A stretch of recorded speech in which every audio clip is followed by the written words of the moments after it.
teman-teman, selamat datang di mata kuliah Praktikum Unggulan Universitas Gunadarma.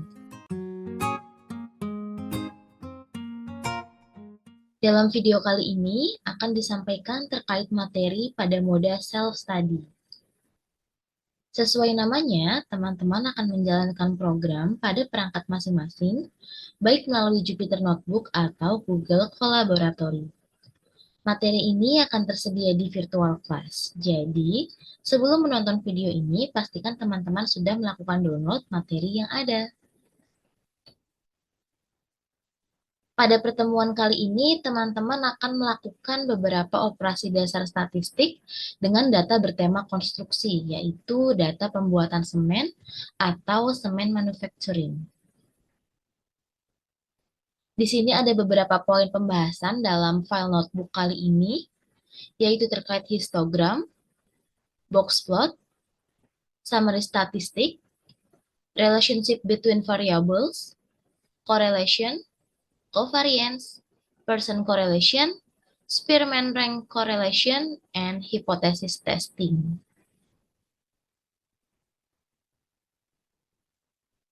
Materi praktikum ini dikhususkan untuk program studi. Yang pertama, Fakultas Teknologi Industri dengan 3 program studi pada jenjang sarjana, yaitu teknik mesin, teknik industri, dan agroteknologi. Kemudian pada Fakultas Teknik Sipil dan Perencanaan, ada 3 program studi di jenjang sarjana, yaitu teknik arsitektur, teknik sipil, dan desain interior.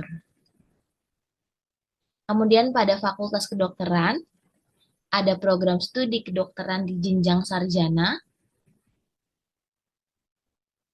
Dan yang terakhir pada Fakultas Ilmu Kesehatan dan Farmasi, ada program studi farmasi dan kebidanan di jenjang sarjana.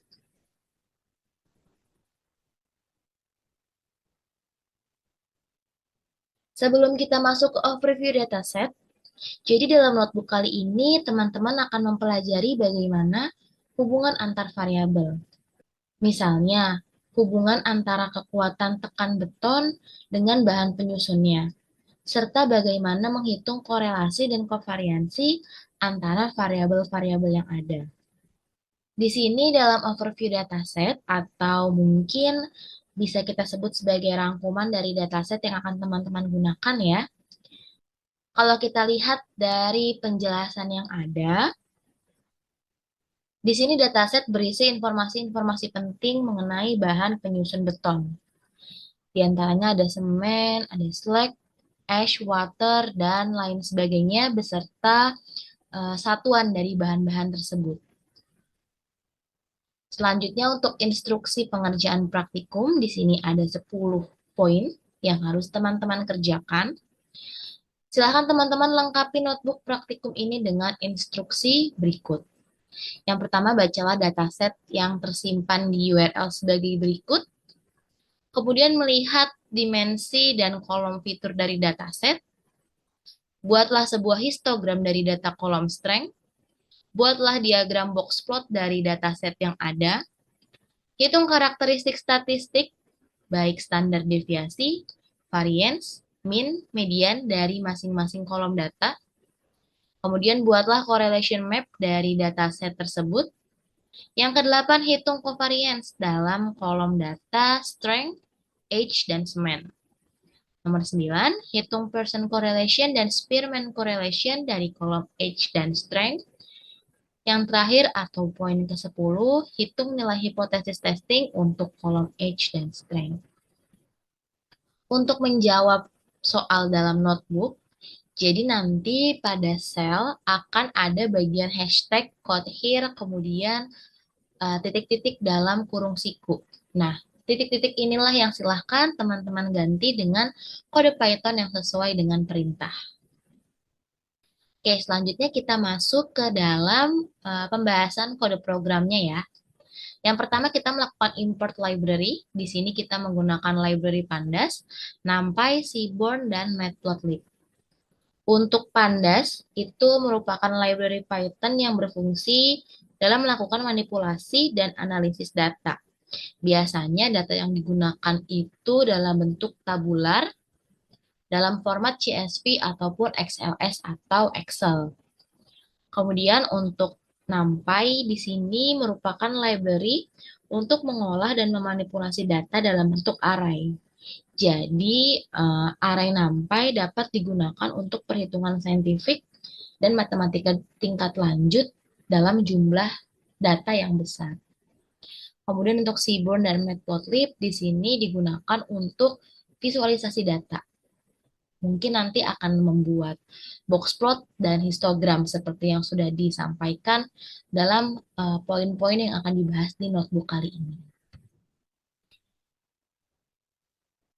Untuk dalam menjalankan program, teman-teman pastikan klik tombol run ya. Jadi ketika misalnya sel pertama ini dalam melakukan import library, silakan teman-teman tekan run untuk bisa melanjutkan ke sel berikutnya.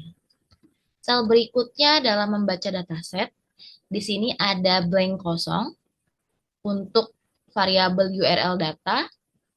Untuk blank kosong ini silakan teman-teman ganti dengan URL yang ada di poin nomor 2. URL-nya teman-teman ganti di dalam titik 2 ya, teman-teman. Kemudian di sini ada variabel data yang nanti akan membaca data dari file CSV yang ada di URL pada poin 2.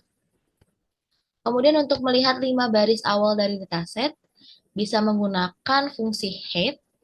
Jadi untuk data ini itu merupakan variabel ya teman-teman. Tadi kan di data yang sel pertama dalam membaca dataset, teman-teman menggunakan fungsi read CSV untuk bisa membaca URL data. Jadi untuk selanjutnya, teman-teman pakai variabel data untuk kalau di sel ini bisa melihat 5 baris awal dari dataset yang digunakan. Kemudian di sini ada blank kosong. Silahkan teman-teman bisa isi variabel yang tadi sudah saya sampaikan ya, teman-teman. Di sini kita untuk menampilkan dimensi dari dataset, kita menggunakan fungsi shape.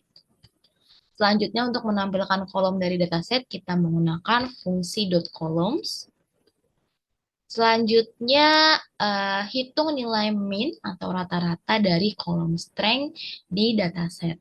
Di sini kita menggunakan fungsi print untuk nanti dapat mencetak nilai rata-rata yang dihitung menggunakan fungsi main.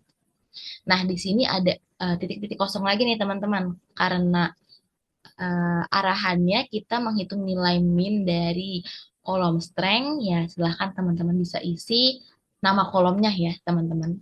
Isinya di dalam titik-titik. Titik kutipnya tidak perlu dihapus. Seperti itu. Selanjutnya ada histogram. Jadi fungsi dalam histogram ini digunakan untuk menampilkan frekuensi atau berapa kali nilai yang muncul dalam kumpulan data. Misalnya ini ada contoh, kita punya data 1111222. Jadi untuk frekuensi dari nilai data 1 adalah 4, karena angka 1 muncul sebanyak 4 kali. Kemudian untuk nilai data 2 adalah 3, karena angka 2 muncul sebanyak 3 kali. Kemudian di sini tugas teman-teman adalah membuat diagram histogram dari kolom strength. Di sini sudah disediakan code-nya, tapi masih ada blank kosong. Silahkan teman-teman isi sesuai dengan arahan soal yang diberikan. Untuk variabel X ini diisi dengan nama kolomnya ya, teman-teman. Selanjutnya ada box plot. Jadi kalau box plot ini teman-teman bisa melihat outlier dari dataset. Outlier itu adalah nilai yang jauh berbeda dari nilai-nilai pada data yang ada. Misalnya kita punya data tinggi badan. Rata-rata tinggi badan di Indonesia itu mungkin sekitar 160 sampai 170 cm ya. Tapi ketika teman-teman punya dataset yang ada tinggi badannya misalnya 2000 cm, itu kan nggak mungkin ya. Nah, tinggi badan yang bernilai 2000 cm itu merupakan sebuah outlier. Pada box plot nanti hasilnya adalah diagram Yang titik-titik di luar kotak itu merupakan outlier. Jadi teman-teman bisa tahu ada berapa data outlier di dataset. Di sini untuk tugasnya teman-teman diminta untuk membuat box plot dari data strength berdasarkan nilai semen dan age. Kita sudah sediakan untuk kode programnya, namun masih ada blank kosong. Silahkan teman-teman isi titik-titiknya ya. Di sini untuk ID vars ya dari kolom strength-nya, kemudian untuk value-nya dari nilai semen dan age-nya. Selanjutnya summary statistik. Jadi kita melakukan perhitungan nilai statistik ya. Kita menggunakan beberapa operasi statistik seperti mean, kemudian standar deviasi, dan median. Di sini soalnya hitung nilai karakteristik dari masing-masing kolom data dengan perintah describe. Di sini dari variabel data yang tadi sudah teman-teman gunakan di awal ya untuk membaca dataset. Kemudian tinggal diisi saja dengan menggunakan perintah describe. Selanjutnya ada relationship between variables. Jadi, ketika dua variabel itu terkait satu sama lain, masing-masing dari variabel itu akan memberikan informasi tentang variabel lainnya. Misalnya, teman-teman punya data terkait harga dan jarak. Ketika teman-teman pergi jarak jauh dengan taksi, tentunya teman-teman bakalan bayar lebih ya. Kan berbeda ya untuk harga taksi pengantaran dalam range 5 km dengan 50 km itu kan beda ya. Nah, oleh karena itu kita bisa bilang bahwa harga dan jarak berhubungan positif satu sama lain. Cara termudah untuk bisa memeriksa hubungan antara dua variabel adalah menggunakan scatter plot. Jadi di scatter plot nanti akan terlihat ketika radius mean-nya meningkat, maka mean area-nya juga meningkat. Kemudian di sini untuk kode programnya, teman-teman diharapkan bisa melihat hubungan antara kolom data age dan strength. Silahkan teman-teman isi ya, titik-titik kosongnya. Kemudian juga bisa melihat hubungan antara kolom semen, slack, age, dan strength. Untuk yang di sini tidak ada titik-titiknya, jadi silahkan teman-teman bisa run saja. Selanjutnya, correlation. Correlation ini digunakan untuk melihat kekuatan hubungan antara dua variabel. Untuk di sel terkait correlation ini, kita membutuhkan pemanggilan pada library Seaborn untuk visualisasi, pembuatan diagram heat map. Jadi untuk diagram heat map itu memang untuk visualisasi dalam melihat korelasi. Di sini karena tadi kita membutuhkan library Seaborn, silahkan teman-teman cek alias dari library Seaborn-nya dan bisa diketik di kolom kosong berikut ini. Selanjutnya terkait covariance. Covariance adalah ukuran kecenderungan dua variabel untuk bervariasi bersama-sama. Ketika covariance-nya negatif, maka mereka akan menunjuk ke arah yang berlawanan. Untuk sel terkait covariance, silahkan teman-teman hitung nilai covariance dari data strength, age, dan semen. Di sini ada detailnya ya teman-teman.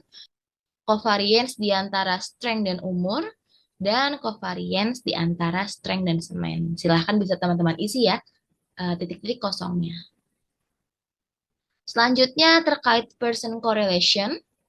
Di sini kita diminta untuk menghitung nilai korelasi person antara kolom age dan kolom strength. Silahkan bisa teman-teman isi titik-titik kosongnya. Kemudian ada Spearman rank correlation. Jadi person correlation akan bekerja dengan baik jika hubungan antara variabel linear dan variabel kira-kira itu normal. Tapi itu juga belum tentu kuat ya hubungannya. kalau misalnya dalam dataset tersebut terdapat outlier. Di sini kita diminta untuk bisa menghitung nilai korelasi Pearson di antara kolom age dan strength. Silakan teman-teman isi titik-titiknya ya. Kemudian yang terakhir terkait hipotesis testing.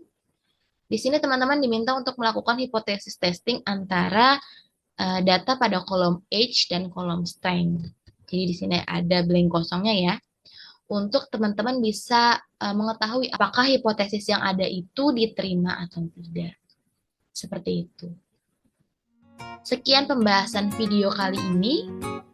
Semoga bermanfaat dan selamat berpraktikum.